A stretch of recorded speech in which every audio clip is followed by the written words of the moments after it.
Welcome to our online classes from Civilized Education System, subject Geography for class 6 and 7. Today our topic is physical state of the earth. इसके first three जो आपके part हैं वो हमने आपको read करवा दिए थे, होप्स आपको अच्छे से समझ आ गए होंगे। हम जो लास्ट इसका पार्ट हमारी जहाँ से रीडिंग चल रही थी फॉल्ट एंड देयर टाइप्स, उसी का कुछ पोर्शन रह गया था, हम इसको वो रीड करके इसको कंप्लीट करेंगे।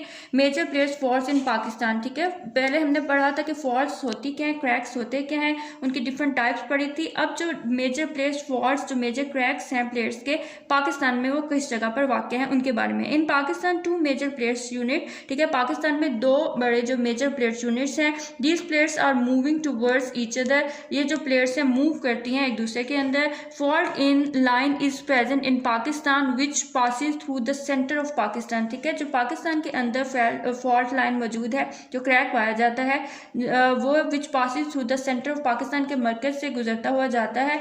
This line separate Asian plate from Indian plate, ठीक है। यही जो आपकी लाइन है, फॉल्ट लाइन है, ये सेपरेट करती है, अलहदा करती है एशियन प्लेट को इंडियन प्लेट से जो है सेपरेट कर देती है। Therefore this region is important centre of earthquakes, ठीक है। यही जो प्लेट है, इंडियन प्लेट और एशियन प्लेट, जो कि उसको डिफर करती है, एक दूसरे से ऑपोजिट करती है, इसके जो सेंटर, यही इंपॉर्टेंट पार्ट है जहाँ से आपको अर्थक्वेक पाकिस्तान में होते हुए या इंडिया में जब अर्थक्वेक आते हैं, इनका मेजर पॉइंट यही है, एशियन प्लेट।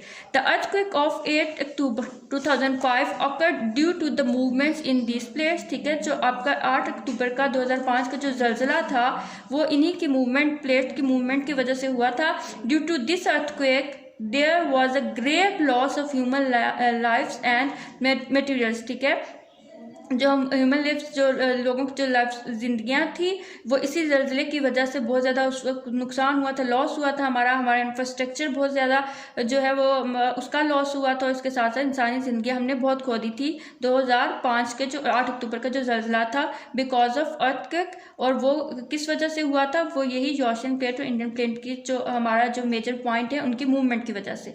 दिस रीजन में again become centre for small and big earthquake in future, कहते हैं यही वो जो जगह है, रीजन जो है, यानी कि आपकी एशियन प्लेट है, यही वो पॉइंट है आने वाले वक्तों में जो हमारे पाकिस्तान के अंदर जो फ्यूचर में अगर अर्थक्वेक आते हैं या इंडिया में जो अर्थक्वेक आते हैं, वो इन्हीं बिग और स्मॉल प्लेट्स की मूवमेंट की वजह से हो सकते हैं। अब जो हमारी मूवमेंट है, इसके हवाले से आपको जो है एक मैप भी शो हो रहा है, मैप ऑफ अर्थक्वेक जोन इन पाकिस्तान, ठीक है। ये पाकिस्तान के जोन में आपको ये जो एरिया है, ये दिखाए गए हैं कि पाकिस्तान में जो प्लेट्स जो हमने पढ़ी हैं पीछे, और उनके सेंटर के बारे में कि कहाँ कहाँ से ये जलजला किस वजह से आता है। इसकी एक्सप्लेनेशन भी अर्थक्वेक की दी गई है। वेरी लाइट विदाउट डैमेज, ठीक है। बहुत हल्का जलजला जब आता है, यानी कि प्लेट की movement depend on movement of plate होता है ना, तो आपकी जो प्लेट जिस तरह से मूव करती है, तो अगर वो मूवमेंट ज़्यादा होगी तो हमें ज़मीन पर जो इसकी मूवमेंट भी जलजले की शक्ल में महसूस होगी अर्थक्वेक में। नेक्स्ट में आपको इसके जो ब्लू शेड बता रहा है, माइनर डिवास्टेटिंग पॉइंट है, ठीक है। ये माइनर यानी कि थोड़ा बहुत आपको महसूस होगा, उसमें थोड़ा बहुत में भी कुछ लॉस भी हो, ठीक है। फिर middle to higher devastating point है, यानी कि जब जलजला बहुत अर्थक्वेक आपका हाई लेवल तक जाना शुरू हो जाता है। स्फीयर डिवास्टेटिंग पॉइंट, यानी कि वो एंड रेड जो लाइट है, वो आपको किस चीज़ को शो कर रही है कि आपका जो लॉस है वो बहुत ज़्यादा हो सकता है, लाइफ का भी हो सकता है और इंफ्रास्ट्रक्चर का भी हो सकता है जब अर्थक्वेक आपका आता है।